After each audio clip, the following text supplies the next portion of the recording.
It's 1 a.m. and the house is completely quiet.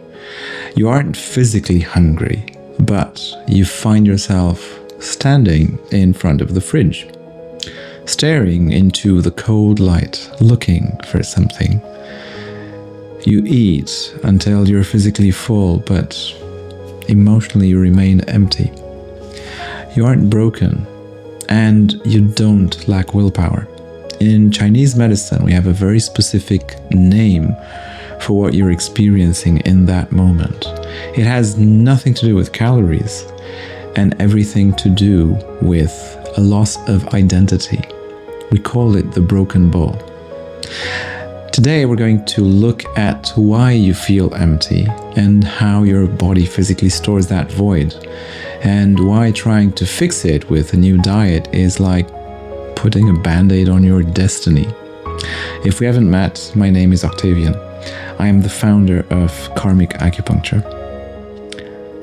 I know this feeling of emptiness intimately. You see, emptiness doesn't just come from being alone.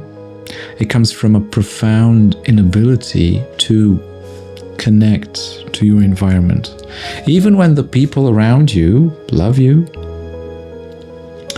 For the first 20 years of my life, that disconnect manifested as a feeling of being an absolute alien.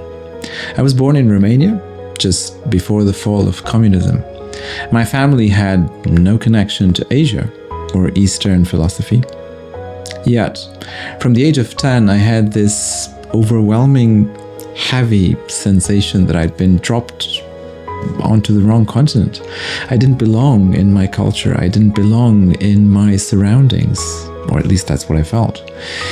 By the time I was 15, while other teenagers were going out, I was in my parents' garden in the mountains, practicing Qigong out of a book my father had given me.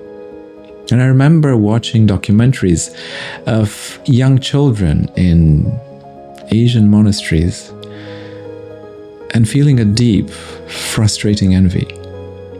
I felt 10 years behind. I felt like I was missing my own roots. I had a void, a deep structural emptiness that told me, you're not where you're supposed to be. It took me 2 decades of clinical practice, studying 5-element acupuncture, psychotherapy, and eventually the mathematical precision of Chinese astrology, to realize something profound. Emptiness is not a psychological flaw. It is a physiological reality. Your body is a printer. It physically prints out the exact state of your subconscious. And that brings us back to the fridge at 1 a.m. You see, in classical acupuncture, there is a meridian that runs down the front of your body, right? And this is the Stomach Meridian. Now, if you're listening to this and thinking, wait, does the Stomach Meridian actually affect my emotions and not just my physical digestion? Then you're entirely correct. Yeah, this is the great aha moment for so many of my patients.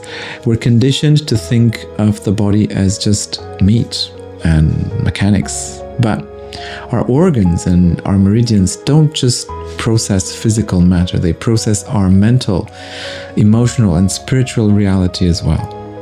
And there's one specific point on the stomach channel that holds the key to your midnight cravings.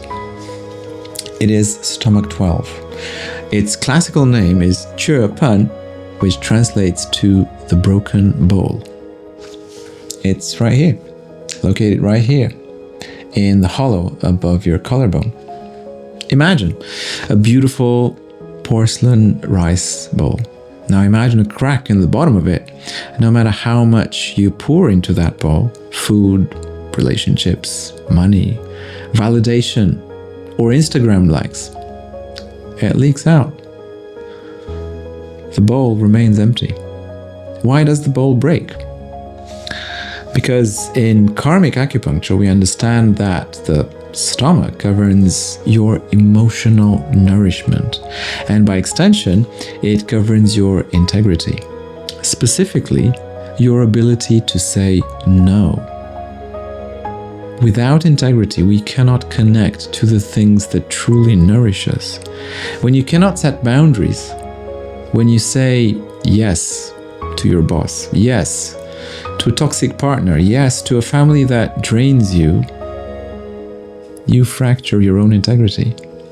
You give away pieces of your foundation. You give away pieces of you.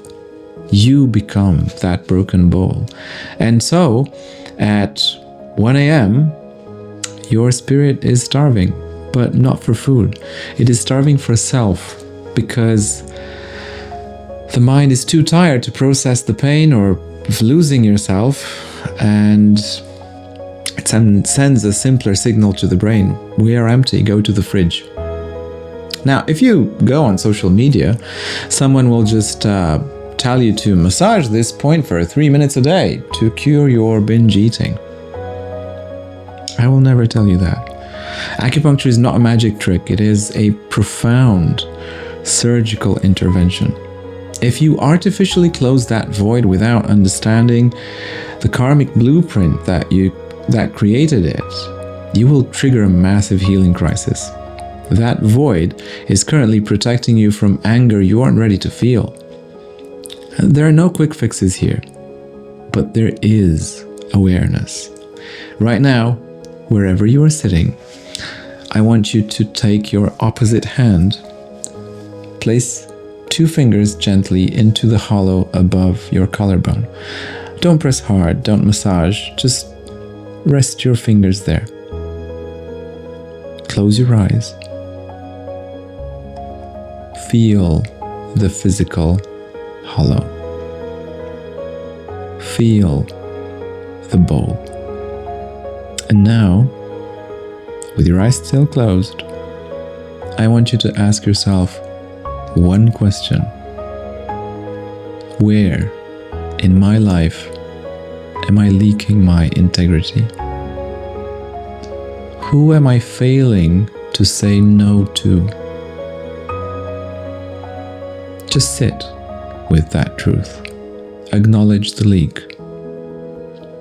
Oftentimes, we choose not to look where it hurts. We choose not to be loyal to ourselves, pretending the pain isn't there, just so we can keep the peace, not, rattle the boat. But the first step to solving any problem is acknowledging that the problem exists. And at a deeper spiritual level, the moment you finally ask for a change, you are implicitly declaring that you realize you deserve a better life. Do you deserve a better life? Are you ready to make that statement for yourself? Because you must realize, either you say that and you mean it, and this becomes the start of your journey. Or if you aren't ready to say that yet, you must give up any right to complain about your life right now.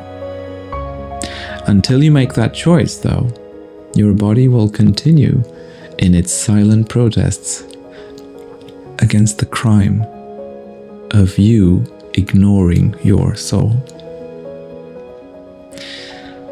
In my clinical practice, and when I look at my students' Bazi astrology charts, we can actually see why your bowl is prone to breaking. We can see the exact karmic curriculum you were born with that makes boundaries so difficult for you. We will get to that map in the coming weeks. But for now, your only homework is to observe the void, without trying to fill it with food or anything else. Just observe it. If this resonated with you, subscribe to the channel. Next week, we're going to look at the 5 phases of anxiety. I will show you why calming down is often the worst advice you can get, and how to identify which of the 5 elements is actually causing your panic. Until then, protect your energy.